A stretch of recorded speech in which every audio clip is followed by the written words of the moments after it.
Puisque Taro était seul, personne n'a répondu à son chant. Alors, il s'est transformé en univers. Oui, le tout était d'y penser. Taro a dit, je suis les pivots, je suis les rochers, je suis les sables, je suis la clarté.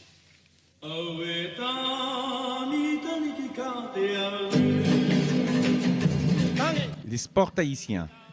Le var.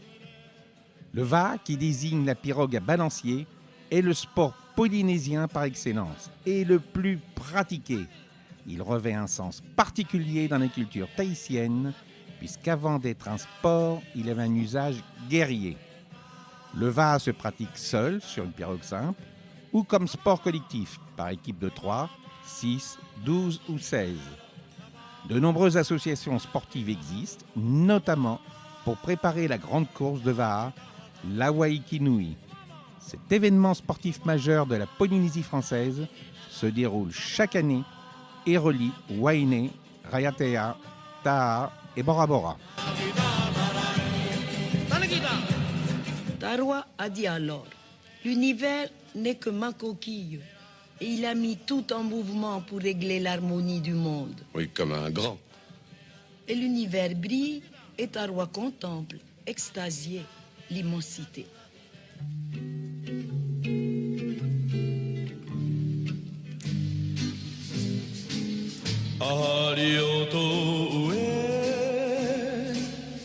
Le surf.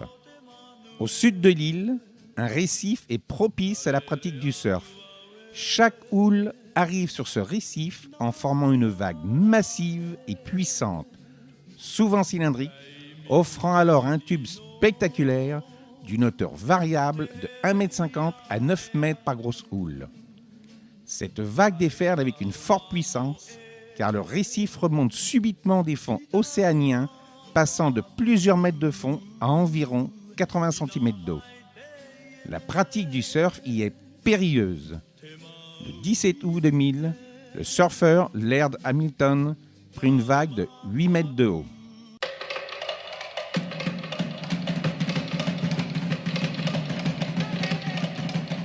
Le kitesurf. Ce sport, qui consiste à se faire tracter par une aile de traction debout sur une planche de surf, est apparu à Tahiti dans les années 1990, permettant de faire à la fois de la vitesse, du saut et des figures. Il est devenu très populaire chez les jeunes Tahitiens. Moana, des vieux sorciers tahitiens m'ont dit que c'était Maui, le vrai dieu créateur. Maui, il était assis dans le fond de sa pirogue, au milieu du ciel, avec une ligne et un harpon. C'était le premier pêcheur tahitien.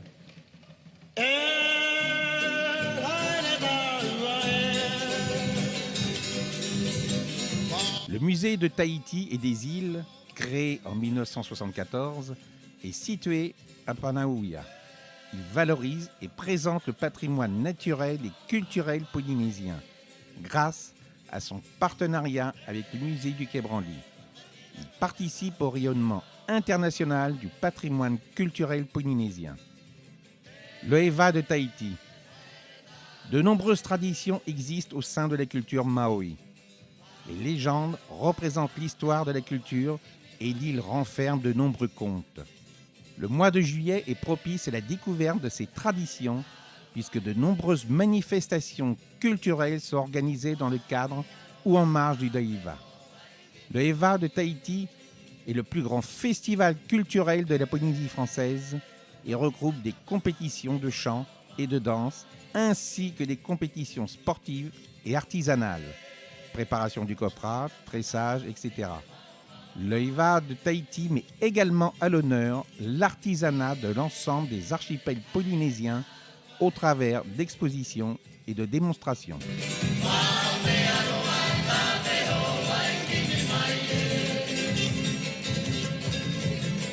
Les troupes de danse. Tahiti participe également au rayonnement et à la professionnalisation de la danse tahitienne, avec notamment la troupe des Grands Ballets de Tahiti.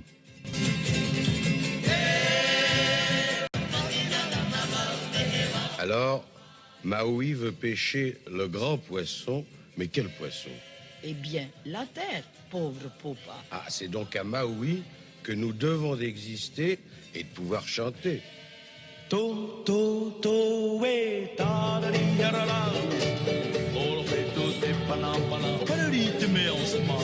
Le mythe tahitien.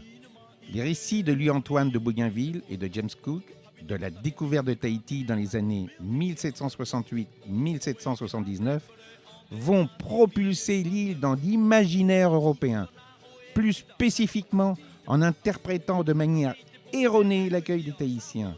Les découvreurs vont diffuser une image idéalisée de l'île.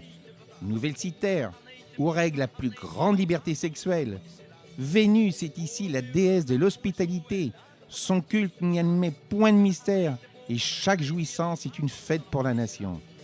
C'est notamment le récit des relations avec les Tahitiens, leur accueil, la description de la société et des mœurs tahitiennes qui vont enflammer l'imagination du public européen et susciter une littérature abondante. Diderot écrit ainsi en 1772 dans son conte philosophique Supplément voyage de Bougainville: la vie sauvage est si simple et nos sociétés sont des machines si compliquées. L'hôte tahitien touche à l'origine du monde et l'Européen touche à sa vieillesse.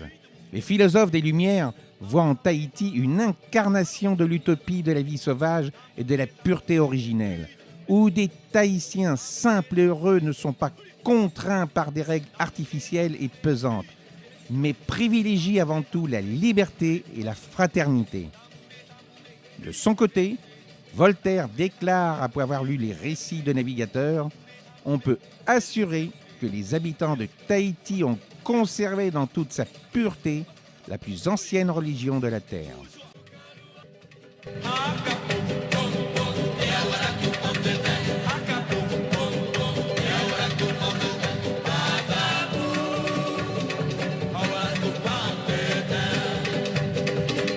Alors l'hameçon de Maui mord est le grand poisson qui nage dans l'espace. Il le dirige à sa volonté. Oui, et tu t'étonneras que la Terre tourne à l'envers. Seulement Maui tient la terre dans sa main et il chante.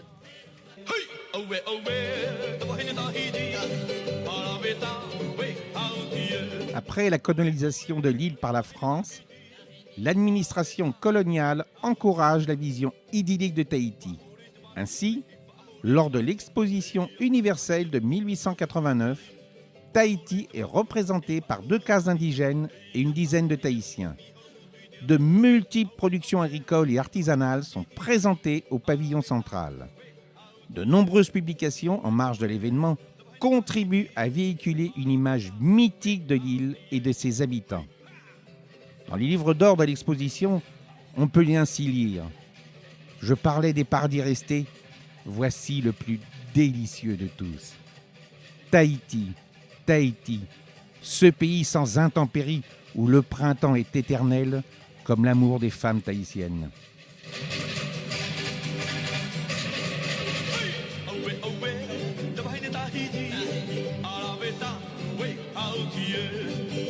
Et Maui, après avoir chanté, a laissé tomber la terre comme un vulgaire poisson, et l'on s'étonnera encore d'avoir des ennuis aujourd'hui. Oui, mais Maui a retenu une toute petite parcelle de terre pour en faire un paradis. Ah, moi là, j'ai deviné, c'est Tahiti.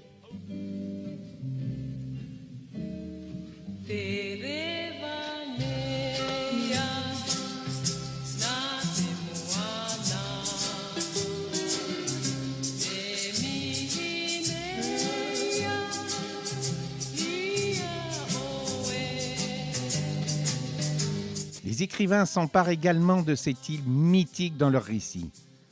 En 1872, lors d'un séjour à Tahiti, ce pays des rêves, Pierre Loti écrit « Le mariage de Loti », roman exotique sur sa liaison avec une jeune Tahitienne, Raraou.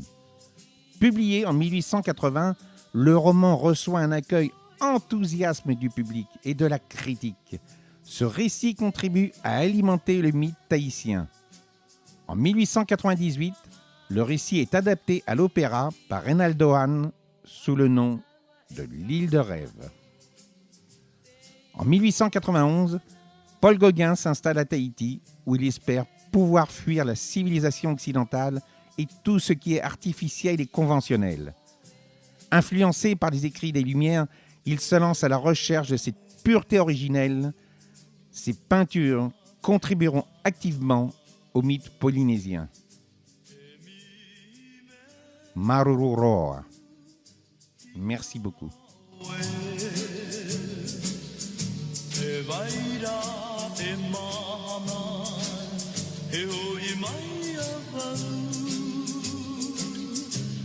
Yeah.